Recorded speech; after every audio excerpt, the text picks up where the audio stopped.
ನಮಸ್ಕಾರ ವೀಕ್ಷಕರೇ. ಬಿಜೆಪಿ ಅಂದ್ರೆ ಹಿಂದುತ್ವದ ಬೇಸಿರೋ ಪಾರ್ಟಿ. ಬಿಜೆಪಿ ಅಂದ್ರೆ ಹಿಂದೂಗಳ ಪಾರ್ಟಿ. ಬಿಜೆಪಿ ಜಾತ್ಯತೀತ ಅಲ್ಲ ಅನ್ನೋ ಆರೋಪಗಳು ವಿಪಕ್ಷಗಳಿಂದ ಹೊಸತೇನಲ್ಲ. ಬಿಜೆಪಿ ಹಿಂದೂಗಳ ಪಾರ್ಟಿ ಹೌದು ಅಲ್ವೋ ಅನ್ನೋದು ಪಕ್ಕಕ್ಕಿರ್ಲಿ, ಆದ್ರೆ ಕಾಂಗ್ರೆಸ್ ಸೇರಿದಂತೆ ವಿಪಕ್ಷಗಳಿಗೆ ಹಿಂದೂಗಳು ಬೇಕಾಗಿಲ್ವಾ ಅನ್ನೋ ಪ್ರಶ್ನೆ ಜನರಿಂದ ಎಷ್ಟೋ ಸಲ ಬಂದಿದೆ. ಆ ಪ್ರಶ್ನೆಗೆ ಈಗ ಕಾಂಗ್ರೆಸ್ ಪ್ರಧಾನಿ ಅಭ್ಯರ್ಥಿ ರಾಹುಲ್ ಗಾಂಧಿ ನೇರವಾಗಿ ಉತ್ತರ ನೀಡಿದ್ದಾರೆ. ನಮ್ಮ ಹೋರಾಟ ಇರೋದೇ ಹಿಂದೂಗಳ ವಿರುದ್ಧ ಅನ್ನೋ ಮಾತನ್ನ ಹೇಳಿ ದೊಡ್ಡ ಚರ್ಚೆಯನ್ನ ಹುಟ್ಟುಹಾಕಿದ್ದಾರೆ. ಇಷ್ಟು ವರ್ಷಗಳ ಕಾಲ ಕಾಂಗ್ರೆಸ್ ಓಲೈಕೆ ರಾಜಕಾರಣ ಮಾಡುತ್ತೆ, ಹಿಂದೂಗಳನ್ನ ಉದ್ದೇಶಪೂರ್ವಕವಾಗಿ ಕಡೆಗಣಿಸುತ್ತೆ, ಮತಾಂತರಕ್ಕೆ ಬೆಂಬಲ ನೀಡುತ್ತೆ ಹಾಗೂ ನಿಜವಾದ ಇತಿಹಾಸವನ್ನ ತಿರುಚಿ ಹಾಕಿ ಜನರ ದಾರಿ ತಪ್ಪಿಸಿ ರಾಜಕಾರಣ ಮಾಡುತ್ತೆ. ಹೀಗೆ ಬೇರೆ ಬೇರೆ ಆಪಾದನೆಗಳಿದ್ವು. ಆದ್ರೆ ಈಗ ನೇರವಾಗಿ ರಾಹುಲ್ ಗಾಂಧಿ ಇಂಥ ಸ್ಟೇಟ್ಮೆಂಟ್ ನೀಡಿರೋದು ಹಿಂದೂ ಸಮುದಾಯದಲ್ಲಿ ದೊಡ್ಡ ಚರ್ಚೆಯನ್ನ ಹುಟ್ಟುಹಾಕ್ತಾ ಇದೆ. ಇಷ್ಟೆಲ್ಲಾ ಹಿನ್ನಡೆ ಆದ ಮೇಲೂ ಇಂಥ ಹೇಳಿಕೆಗಳನ್ನ ನೀಡೋದರ ಹಿಂದಿರೋ ಉದ್ದೇಶ ಏನು ಅನ್ನೋ ಚರ್ಚೆ ದೊಡ್ಡ ಮಟ್ಟದಲ್ಲಿ ನಡೀತಾ ಇದೆ. ಈ ಮಧ್ಯೆ ದಶಕಗಳಿಂದ ಗಾಂಧಿ ಕುಟುಂಬ ಸ್ಪರ್ಧಿಸ್ತಾ ಇದ್ದ ಕ್ಷೇತ್ರದಲ್ಲಿ ಈ ಬಾರಿ ಯಾರೂ ಕೂಡ ಸ್ಪರ್ಧೆ ಮಾಡ್ತಾ ಇಲ್ಲ. ಇನ್ನು ಪ್ರಪಂಚದ ಎಲ್ಲಾ ಕುಟುಂಬಕ್ಕೂ ಇಸ್ಲಾಂ ಬರಲಿದೆ ಅನ್ನೋ ಮೂಲಕ ಮೌಲ್ವಿಯೊಬ್ಬರು ವಿವಾದಿತ ಹೇಳಿಕೆ ನೀಡಿದ್ದಾರೆ. ಅಲ್ಲದೆ ಕರ್ನಾಟಕದಲ್ಲಿ ಹನುಮ ಚಲೀಸಾ ಹಾಕಿದ್ದಕ್ಕೆ ದುಷ್ಕರ್ಮಿಗಳ ಗುಂಪು ಧಮಕಿ ಹಾಕಿ ಹೊಡೆದಾಟ ನಡೆಸಿದೆ. ಇದೆಲ್ಲವನ್ನ ಒನ್ ಬೈ ಒನ್ ವಿವರಿಸ್ತಾ ಹೋಗ್ತೀವಿ. ಈ ವಿಡಿಯೋವನ್ನ ತಪ್ಪದೇ ಕೊನೆ ತನಕ ನೋಡಿ. ಅದಕ್ಕೂ ಮುನ್ನ ಮೀಡಿಯಾ ಮಾನ್ಸ್ಟರ್ ಚಾನಲ್ ಅನ್ನ ತಪ್ಪದೇ ಸಬ್ಸ್ಕ್ರೈಬ್ ಮಾಡಿ. ಎಸ್, ಈ ಹಂತಕ್ಕೂ ಕಾಂಗ್ರೆಸ್ ಹೋಗುತ್ತೆ ಅನ್ನೋದನ್ನ ಯಾರು ಕೂಡ ಎಕ್ಸ್ಪೆಕ್ಟ್ ಮಾಡಿರ್ಲಿಲ್ಲ ಅನ್ಸುತ್ತೆ. ಆದ್ರೆ ಎಲ್ಲರ ನಿರೀಕ್ಷೆಯನ್ನ ಸುಳ್ಳು ಮಾಡಿರೋದು ಕಾಂಗ್ರೆಸ್ನ ಪ್ರಧಾನಿ ಅಭ್ಯರ್ಥಿ ರಾಹುಲ್ ಗಾಂಧಿ. ಹಿಂದೂ ಧರ್ಮದಲ್ಲಿ ಶಕ್ತಿ ಅನ್ನೋ ಒಂದು ಪದ ಇದೆ. ಆ ಶಕ್ತಿ ವಿರುದ್ಧವೇ ನಾವು ಹೋರಾಡ್ತಾ ಇರೋದು ಅಂತ ರಾಹುಲ್ ಹೇಳಿದ್ದಾರೆ.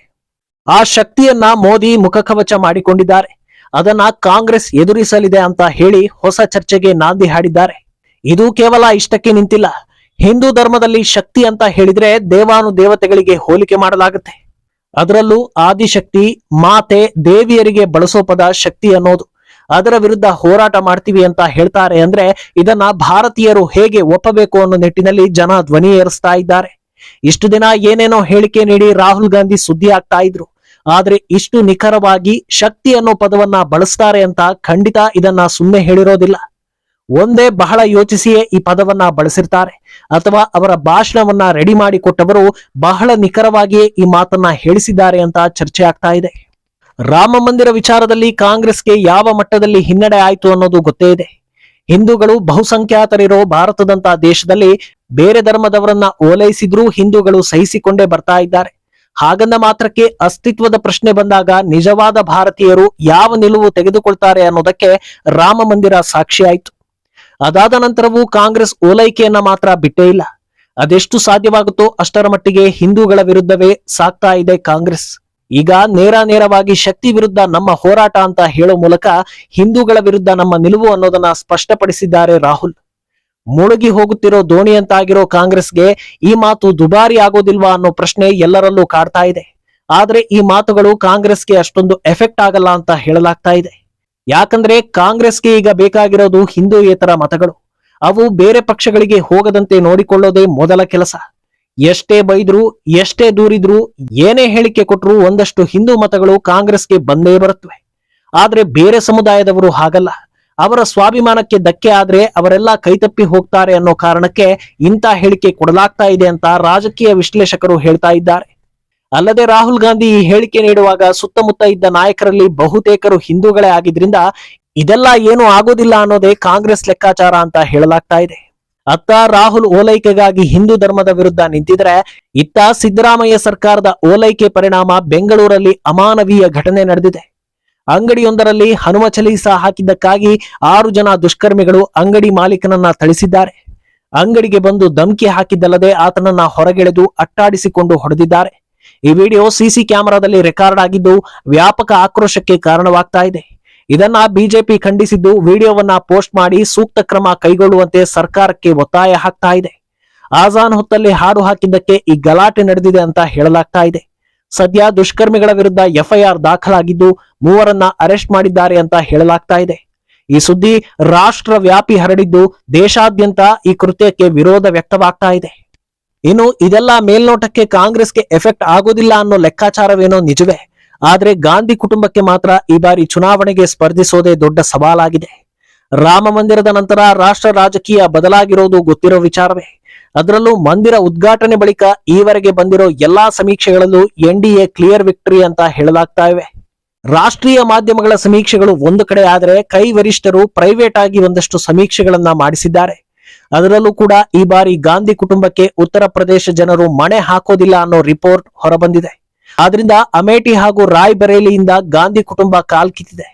ಕೆಲ ತಿಂಗಳುಗಳ ಹಿಂದೆಯೇ ಸ್ಮೃತಿ ಇರಾನಿ ಸೇರಿದಂತೆ ಬಿಜೆಪಿಯ ಹಲವು ನಾಯಕರು ಕಾಂಗ್ರೆಸ್ ವರಿಷ್ಠರಿಗೆ ಸವಾಲ್ ಹಾಕಿದ್ರು. ಇದರ ಬೆನ್ನಲ್ಲೇ ಸೋನಿಯಾ ಗಾಂಧಿ ಲೋಕಸಭಾ ಸ್ಪರ್ಧೆಯಿಂದ ಹಿಂದೆ ಸರಿದಿದ್ರು. ಈಗ ರಾಹುಲ್ ಗಾಂಧಿ ಹಾಗೂ ಪ್ರಿಯಾಂಕಾ ಗಾಂಧಿ ಕೂಡ ತಮ್ಮ ಪಾರಂಪರಿಕ ಕ್ಷೇತ್ರಗಳಿಂದ ಸ್ಪರ್ಧೆ ಮಾಡ್ತಾ ಇಲ್ಲ ಅನ್ನೋದು ಪಕ್ಕಾ ಆಗಿದೆ. ಅಮೇಠಿಯಿಂದ ಸುಪ್ರಿಯಾ ಶ್ರೀನೇಟ್ ಸ್ಪರ್ಧಿಸ್ತಾ ಇದ್ದಾರೆ. ಇನ್ನು ಇಡೀ ದೇಶದಲ್ಲೇ ಪ್ರಧಾನಿ ಮೋದಿ ಅಲೆಯನ್ನ ತಡೆಯೋದಕ್ಕೆ ಯಾರಿಂದಲೂ ಸಾಧ್ಯವಾಗ್ತಾ ಇಲ್ಲ. ಅಂಥದ್ರಲ್ಲಿ ಅವರು ಸ್ಪರ್ಧಿಸೋ ವಾರಾಣಸಿಯಲ್ಲಿ ಅವರನ್ನ ಸೋಲಿಸೋದು ಅಸಾಧ್ಯ ಅನ್ನೋದು ಗೊತ್ತಿರೋ ವಿಚಾರವೇ. ಆದ್ರೂ ಕೂಡ ಅವರ ಎದುರು ಕಾಂಗ್ರೆಸ್ ಪವನ್ ಖೇರಾರನ್ನ ಕಣಕ್ಕಿಳಿಸ್ತಾ ಇದೆ. ಈ ಹಿಂದೆ ಪವನ್ ಖೇರಾ ಪ್ರಧಾನಿ ವಿರುದ್ಧ ನಾಲಗೆ ಹರಿಬಿಟ್ಟಿದ್ರು. ಈಗ ಅವರನ್ನ ಕಣಕ್ಕಿಳಿಸಿದ್ರೆ ಜನರು ದೊಡ್ಡ ಮಟ್ಟದಲ್ಲಿ ಸೋಲಿಸ್ತಾರೆ ಅಂತ ಹೇಳಲಾಗ್ತಾ ಇದೆ. ಇತ್ತ ವಯನಾಡಿನಲ್ಲಿ ನಿಂತರೂ ರಾಹುಲ್ ಗಾಂಧಿ ಈ ಬಾರಿ ಗೆಲ್ಲೋದು ಕಷ್ಟ ಅಂತ ಹೇಳಲಾಗ್ತಾ ಇದೆ. ಈ ಬಾರಿ ಕಾಂಗ್ರೆಸ್ಗೆ ಹೀನಾಯ ಸೋಲು ಅನ್ನೋದು ಒಂದು ಹಂತಕ್ಕೆ ಮನದಟ್ಟಾಗಿದ್ರೂ ಕೊನೆ ಹಂತದ ಪ್ರಯತ್ನಗಳಿಗೆ ಕಾಂಗ್ರೆಸ್ ಮುಂದಾಗಿದೆ. ಈಗ ಪ್ರಣಾಳಿಕೆಯೊಂದೇ ಪವರ್ಫುಲ್ ಅಸ್ತ್ರ ಅಂತ ಪರಿಗಣಿಸಿರೋ ಕೈ ನಾಯಕರು ಮತ್ತೆ ಉಚಿತಗಳ ಮೂಲಕ ಕಮಾಲ್ ಮಾಡೋದಕ್ಕೆ ಮುಂದಾಗ್ತಾ ಇದ್ದಾರೆ. ಈ ಬಾರಿ ಅಳೆದು ತೂಗಿ ಪ್ರಣಾಳಿಕೆಯನ್ನ ರೆಡಿ ಮಾಡಲಾಗ್ತಾ ಇದೆ. ಈಗಾಗಲೇ ಕಾಂಗ್ರೆಸ್ 25 ಗ್ಯಾರಂಟಿಗಳನ್ನ ನೀಡಿದ್ದು ಇನ್ನೂ ಪರಿಣಾಮಕಾರಿ ಗ್ಯಾರಂಟಿಗಳನ್ನ ನೀಡಲಿದ್ದೇವೆ ಅಂತ ಹೇಳಿಕೊಂಡಿದೆ. ಅಲ್ಲದೆ ಇದೆಲ್ಲವನ್ನ ಪಕ್ಷ ನೀಡ್ತಾ ಇರೋದು ಒಬ್ಬ ವ್ಯಕ್ತಿ ಅಲ್ಲ ಅನ್ನೋ ಮೂಲಕ ಮೋದಿ ಕಿ ಗ್ಯಾರಂಟಿಗೆ ಟಕ್ಕರ್ ಕೊಡೋ ಕೆಲಸವನ್ನ ಕಾಂಗ್ರೆಸ್ ಮಾಡ್ತಾ ಇದೆ. ಗ್ಯಾರಂಟಿಗಳ ಮೂಲಕ 2 ರಾಜ್ಯದಲ್ಲಿ ಅಧಿಕಾರ ಹಿಡಿದಿರೋದ್ರಿಂದ ಹೇಳಿಕೆಗಳು ಏನೇ ನೀಡಿದ್ರು, ಯಾವ ಧರ್ಮದ ವಿರುದ್ಧ ನಿಲುವು ತೆಗೆದುಕೊಂಡ್ರು ಗ್ಯಾರಂಟಿಗಳಿಗಾಗಿ ಜನರು ವೋಟ್ ಹಾಕ್ತಾರೆ ಅನ್ನೋ ಲೆಕ್ಕದಲ್ಲಿ ಕಾಂಗ್ರೆಸ್ ಇದೆ. ಆದ್ರಿಂದ ಈ ಬಾರಿಯ ಗ್ಯಾರಂಟಿಗಳು ಅತ್ಯಾಕರ್ಷಕ ಹಾಗೂ ದುಬಾರಿಯಾಗಿರೋ ಸಾಧ್ಯತೆ ಇದೆ ಅಂತ ಲೆಕ್ಕ ಹಾಕಲಾಗ್ತಾ ಇದೆ. ಒಂದು ಕಡೆ ಕಾಂಗ್ರೆಸ್ ಓಲೈಕೆ ರಾಜಕಾರಣದಲ್ಲಿ ತೊಡಗಿದ್ರೆ, ಇತ್ತ ಇಸ್ಲಾಂ ಮೌಲ್ವಿಯೊಬ್ಬರು ಪ್ರಪಂಚದ ಮನೆ ಮನೆಗೂ ಇಸ್ಲಾಂ ಅನ್ನ ತಲುಪಿಸ್ತೀವಿ ಅನ್ನೋ ಮೂಲಕ ಕಾಂಟ್ರವರ್ಸಿ ಸೃಷ್ಟಿಸ್ತಾ ಇದ್ದಾರೆ. ಯುಕೆ ಇಮಾಮ್ ಅನ್ನೋ ಮೌಲ್ವಿ ಈ ಮಾತನ್ನ ಹೇಳಿರೋದು ಈಗ ದೊಡ್ಡ ಚರ್ಚೆಗೆ ಕಾರಣವಾಗ್ತಾ ಇದೆ. ಇಡೀ ಪ್ರಪಂಚ ಈಗ ಇಬ್ಬಾಗವಾಗಿದೆ.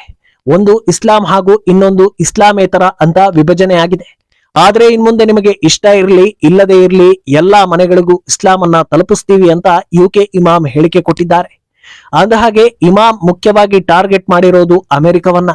ಇದಕ್ಕಾಗಿ ದೊಡ್ಡ ಮಟ್ಟದ ಪ್ಲಾನ್ ಮಾಡಲಾಗಿದೆ ಅಂತ ಇಮಾಮ್ ಹೇಳಿದ್ದಾರೆ. ಟ್ರಂಪ್ ಹಾಗೂ ಬೈಡನ್ ಇಬ್ಬರ ಹೆಸರನ್ನು ಹೇಳಿ ವಾರ್ನಿಂಗ್ ಕೊಟ್ಟಿದ್ದಾರೆ. ಜೊತೆಗೆ ಇತರ ದೇಶಗಳು ಅಂತಲೂ ಹೇಳಿದ್ದು ಈ ಟಾರ್ಗೆಟ್ ನಲ್ಲಿ ಭಾರತವೂ ಇದೆ ಅಂತ ಹೇಳಲಾಗ್ತಾ ಇದೆ. ಕಾಂಗ್ರೆಸ್ ಕೂಡ ಹಿಂದೂ ಧರ್ಮದ ವಿರುದ್ಧ ಹೋರಾಟಕ್ಕೆ ನಿಂತಿರೋದ್ರಿಂದ ಕಾಂಗ್ರೆಸ್ ಅಧಿಕಾರಕ್ಕೆ ಬಂದ್ರೆ ಇಮಾಮ್ ಕೆಲಸಗಳು ಸುಲಭವಾಗುವ ಸಾಧ್ಯತೆ ಇದೆ ಅಂತ ವ್ಯಾಖ್ಯಾನಿಸಲಾಗ್ತಾ ಇದೆ. ದುರಂತದ ವಿಚಾರ ಏನಂದ್ರೆ, ಭಾರತದಲ್ಲಿ ಸಿಎಎನ ಜಾರಿಗೆ ತಂದಿರುವುದಕ್ಕೆ ಅಮೆರಿಕ ಆಕ್ಷೇಪವನ್ನ ಹೊರಡಿಸ್ತಾ ಇದೆ. ಇದರಲ್ಲಿ ಇಸ್ಲಾಮನ್ನ ಸೇರಿಸಲಾಗಿಲ್ಲ ಅಂತ ಖ್ಯಾತಿ ತೆಗೀತಾ ಇದೆ. ಆದ್ರೆ ಇನ್ನೊಂದೆಡೆ ಅದೇ ಅಮೆರಿಕ ಅಧ್ಯಕ್ಷರ ಹೆಸರು ಹೇಳಿ ಇಮಾಮ್ ವಾರ್ನಿಂಗ್ ಕೊಡ್ತಾ ಇದ್ದಾರೆ. ಒಟ್ನಲ್ಲಿ ಇಷ್ಟು ದಿನ ಪರೋಕ್ಷವಾಗಿ ಹಿಂದುತ್ವದ ವಿರುದ್ಧ ಸಂಚಿನ ಆರೋಪ ಹೊತ್ತಿದ್ದ ಕಾಂಗ್ರೆಸ್ ಈಗ ನೇರವಾಗಿ ತಮ್ಮ ನಿಲುವು ಏನು ಅನ್ನೋದನ್ನ ಸ್ಪಷ್ಟಪಡಿಸಿದೆ. ಈಗ ಯಾರೆಲ್ಲ ಕಾಂಗ್ರೆಸ್ ಅನ್ನ ಬೆಂಬಲಿಸಬಹುದು ಅಂತ ಜನ ಕಾಯ್ತಾ ಇದ್ದಾರೆ. ಅಲ್ಲದೆ ರಾಹುಲ್ ಗಾಂಧಿ ಯಾವ ಕ್ಷೇತ್ರದಿಂದ ಸ್ಪರ್ಧಿಸಬಹುದು ಅನ್ನೋದು ಕೂಡ ಎಲ್ಲರ ಕುತೂಹಲಕ್ಕೆ ಕಾರಣವಾಗಿದೆ.